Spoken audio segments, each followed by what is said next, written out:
Class 8 की science की class में आप सभी का एक बार फिर से स्वागत है बच्चों। और आज हमें स्टार्ट करना है एक नया चैप्टर नंबर 8 किशोरावस्था। बच्चों चैप्टर नंबर 7 तक के चैप्टर जो है हम लोगों ने कम्प्लीटली पढ़ लिए हैं और साथ ही उसके अभ्यास प्रश्नों को भी हमने कंप्लीट कर लिया है। अगर आपने अभी तक नहीं काम कंप्लीट किया है बच्चों तो चैनल की प्लेलिस्ट है क्लास 8 साइंस की, उसमें सारी वीडियो क्रम से डले हुए हैं।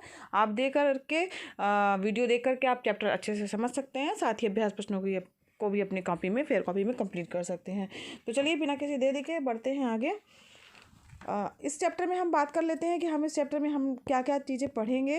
तो यहाँ पर हम, चूँकि चैप्टर का नाम है किशोरावस्था, तो यहाँ पर किशोरावस्था की जो उम्र होती है उसके साथ में क्या क्या शारीरिक बदलाव होते हैं और द्वितीयक लैंगिक लक्षण क्या हैं, इसके बारे में जानेंगे। साथ ही प्रजनन एवं जनन के बारे में जानेंगे, लिंग निर्धारण के बारे में जानेंगे, इसमें जानेंगे बच्चों हम स्वास्थ्य और पोषण योजना के बारे में। साथ ही बच्चों धूम्रपान एवं मादक द्रव्यों के क्या दुष्प्रभाव होते हैं उसके बारे में भी हम इस चैप्टर में पढ़ेंगे। और जनसंख्या वृद्धि का क्या कारण है, क्या कुप्रभाव है और उसका नियंत्रण हम किस तरीके से कर सकते हैं, ये भी हम इस वीडियो में जानेंगे इस चैप्टर को पढ़ते समय। और परिवार कल्याण कार्यक्रम जो है उसके बारे में भी हम चर्चा करेंगे। तो चलिए स्टार्ट करते हैं अपना चैप्टर। बच्चों जो हम लोगों ने अभी जस्ट पहला चैप्टर पढ़ा, इसके पहले चैप्टर पढ़ा था वो था जीवों में जनन। तो इसमें बच्चों हम लोगों ने जाना था कि चाहे जीव हो, जंतु हो या कोई भी मनुष्य हो, तो एक निश्चित आयु के पश्चात ही जो है वो उनको जनन क्षमता जो है वो प्राप्त होती है, तभी वो जो है जनन कर सकते हैं, जनन की प्रक्रिया कंप्लीट कर सकते हैं। तो ये क्षमता जो होती है शरीर में कुछ बाह्य तथा आंतरिक परिवर्तन के पश्चात ही होती है, जिसमें हार्मोन्स जो होते हैं वो महत्वपूर्ण भूमिका निभाते हैं। यद्यपि बात करें हम तो जन्म से ही शिशु में वृद्धि होता रहता है, विकास होता है। पहले बच्चा छोटा रहता है, फिर धीरे धीरे करके उसकी ग्रोथ होती है, वो बढ़ता जाता है और कुछ ना कुछ जो है वो परिवर्तन होते रहते हैं। परंतु अगर हम देखें बच्चों तो 11 या 12 वर्ष की आयु के बाद जो वृद्धि जो होती है वो एक जो है तीव्रता से होती है, जो इस बात का संकेत होता है कि बच्चे जो है वो किशोरावस्था में कदम रख रहे हैं, यानी बच्चों की किशोरावस्था प्रारंभ हो रही है।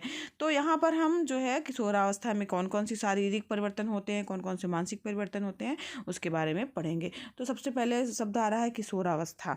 तो जो वृद्धि हो रही है वो एक प्राकृतिक प्रक्रम है, हमेशा लगातार जो है बच्चा बढ़ेगा, धीरे धीरे करके जो है उसके अंगों में बदलाव होगा, मानसिक रूप से भी उसका विकास होगा, साथ ही उसका शारीरिक विकास भी होगा। तो जब शरीर में ऐसे परिवर्तन होते हैं जिनके परिणाम स्वरूप जो है जनन परिपक्वता आती है, तो वो अवस्था क्या कहलाती है, किशोरावस्था कहलाती है। तो इस अवस्था की अगर हम उम्र की बात करें बच्चों की, ये उम्र क्या होती है, किशोरावस्था किस एज को बोलेंगे, तो यहाँ पर किशोरावस्था बच्चों 11 और 12 साल से प्रारंभ हो जाती है और 18-19 वर्ष तक रहती है। उस अवस्था में जो है आपका जो है जो डेवलपमेंट होता है वो जनन के रूप में उसमें हार्मोन्स का मेन परिवर्तन होता है, जिसमें जो है जनन की परिपक्वता जो है आती है। तो यहाँ पर इसमें क्या क्या शारीरिक बदलाव होते हैं, यहाँ पर आप जान गए होंगे बच्चों किशोरावस्था की उम्र क्या होती है, 11-12 वर्ष से प्रारंभ होती है और कब तक रहती है, 18-19 वर्ष तक जो है कब बच्चा जो है वो किशोरावस्था वाला बच्चा कहलाएगा। तो यहाँ पर जो शारीरिक बदलाव होते हैं अगर हम उनकी चर्चा करते हैं तो उसमें जब किशोरावस्था बच्चों प्रारंभ होती है तो उसमें शारीरिक और मानसिक दोनों तरीके के जो है वो परिवर्तन होते रहते हैं। अगर हम लड़कियों की बात करें तो लड़कियों में जो लड़के हैं उनकी अपेक्षा जो है किशोरावस्था जो है 1-2 वर्ष पहले से ही प्रारंभ हो जाती है। और इसमें जो है जब इसकी शुरुआत होती है तभी उस शारीरिक रूप से और मानसिक रूप से जो है बदलाव होने लगता है, और ये लड़कों और लड़कियों में जो है अलग अलग तरीके से परिवर्तन होता है। तो यहाँ पर जो है मेन परिवर्तन क्या होता है, तो सबसे मेन परिवर्तन होता है लंबाई में वृद्धि। तो किशोरावस्था में होने वाली परिवर्तन में जो है लंबाई में वृद्धि जो है आपको दिखाई देगी। इस दौरान जो होती हैं शरीर की हड्डियां जो होती हैं बच्चों वो तेज़ी से बढ़ती हैं, जिसके कारण जो है हाथ पैर की हड्डियां बढ़ती हैं और बच्चा जो है वो तेज़ी से लंबा होना प्रारंभ हो जाता है, लंबाई को जो है वो प्राप्त करता है। और प्रारंभ में लड़कियाँ जो होती हैं वो लड़कों की तुलना में ज़्यादा तेज़ी से बढ़ती है, लड़कियों की लंबाई जो होती है वो ज़्यादा तेज़ी से बढ़ती है। 18 वर्ष की आयु तक लड़के और लड़कियाँ जो है अपनी अधिकतम जो है जो लंबाई है उसको प्राप्त कर लेते हैं। तो यहाँ पर 18 साल तक जो है आपकी लंबाई बढ़ सकती है। तो ऐसा कहा जाता है कि जनरली जो है लंबाई कब तक किस उम्र तक बढ़ सकती है, तो यहाँ पर जो है किशोरावस्था में जो ज़्यादा तेज़ी से ग्रोथ होती है और आपकी लंबाई जो है वो 18 वर्ष तक बढ़ सकती है। तो यहाँ पर जो है लंबाई में वृद्धि जो होती है वो सभी अलग अलग बच्चों के लिए अलग अलग होती है, ऐसा नहीं कि सभी बच्चे एक बराबर बढ़ेंगे। तो कोई बच्चा थोड़ा कम बढ़ता है, कोई बच्चा एकदम तेज़ी से बढ़ता है। तो बच्चे की जो लंबाई होती है वो माता पिता से प्राप्त जो आनुवांशिक लक्षण है उस पर निर्भर करती है, और साथ ही बच्चा क्या खा रहा है, कैसा भोजन ले रहा है, उसका संतुलित आहार कैसा है, तो वो भी जो है लंबाई को प्रभावित करता है। तो इस प्रकार से जो लंबाई में वृद्धि होती है वो जो है किशोरावस्था का प्रमुख जो है वो लक्षण है। इसके बाद बात करते हैं बच्चों और क्या परिवर्तन होता है, तो शारीरिक बनावट में परिवर्तन होता है। तो जब अगर शारीरिक बनावट में परिवर्तन अगर हम बात करें कि लड़कों की बात करें, तो जो लड़के होते हैं बच्चों, उनका सीना जो होता है चौड़ा होता जाता है धीरे धीरे करके, थोड़ा उसकी लड़कों में सीने की चौड़ाई जो होती है वो थोड़ा बढ़ती जाती है। और लड़कियों में कमर के निचले भाग की जो है चौड़ाई थोड़ा सा बढ़ती है। जो कमर के निचले वाला भाग होता है उसमें थोड़ा सा उसमें थोड़ा चौड़ाई जो है उसकी वृद्धि होती है, और लड़कों में सीना चौड़ा होता है। वृद्धि के कारण लड़कों में जो है शारीरिक पेशियां जो है लड़कियों की अपेक्षा जो सुस्पष्ट व गठी हुई दिखाई देने लगती हैं। आप देखेंगे कि जो लड़के होते हैं उसमें नसें जो होती हैं, पेशियां जो होती हैं शरीर की, तो वो लड़कियों की तुलना में जो है और अच्छे से स्पष्ट जो और गठी हुई सी दिखाई देती हैं, जबकि लड़कियों में ऐसा नहीं होता है। अब बात करें स्वर में बदलाव की, तो आपने देखा होगा बच्चों कि जब किशोरावस्था की अवस्था आती है तो उसमें आवाज़ में भारीपन आता है।